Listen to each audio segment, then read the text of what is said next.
Open చేస్తే అంజలి అర్ధరాత్రి 1 గంటకి నువ్వు డీప్ స్లీప్ లో ఉన్నావు, కానీ నీ పక్క నుంచి ఎవరిదో ఏడుపు అని వినిపిస్తా ఉంది.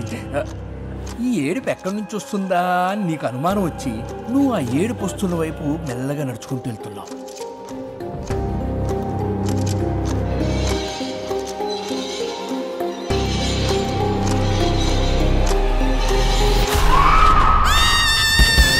Welcome to our horror world.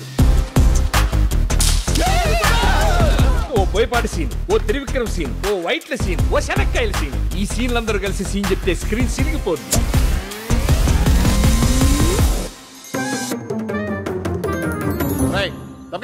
నన్ను కొంచెం బాగా చూపించండి సార్. రాయ్ వీడు మొహం మీద 3 లైట్లు కొట్టండి, లేదా కనబడ్డంటి. దెయ్యాలున్నాయంటే నమ్మవేంటి కృష్ణ అనాలి. దెయ్యాలున్నాయంటే నమ్మవేంటి కృష్ణ. ఓకే, యాక్చువల్ గా నేను సీన్ రాశా. దెయ్యాలున్నాయని తను, లేవని వీడు గొడవ పడుతుంటారు. అప్పుడు ఈ ఓయిజా బోర్డ్ తో తను దెయ్యాలున్నాయని నిరూపిస్తుంది. క్యారం బోర్డు లేదా? క్యారం బోర్డ్ ఏంటి నాని? దెయ్యాల కోసం వాడే బోర్డే ఓయిజా బోర్డు. ఇది ఉందని నీకు తెలుసు, దెయ్యాలకి తెలుసా మరి?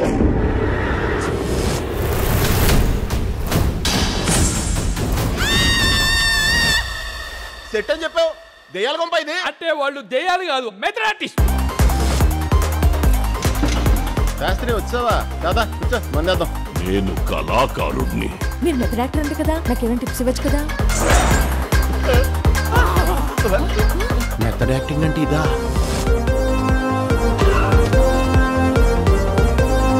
ఆపడానికి మీరెవర్రా? నటరాజుని పాదం దగ్గర పుష్పాన్నిరా. నువ్వు పుష్ప అయితేనే ట్రిపుల్ ఆర్. పారిపో. బాగా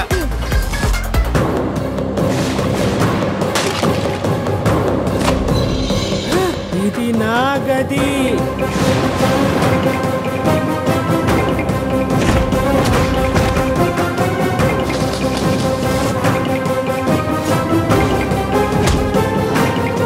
నేను మధురత్వ గీతాంజలి అనుకున్నానే. కాదు, నువ్వు కోన వెంకట గీతాంజలివే. దెయ్యలా తగులుకున్నావు.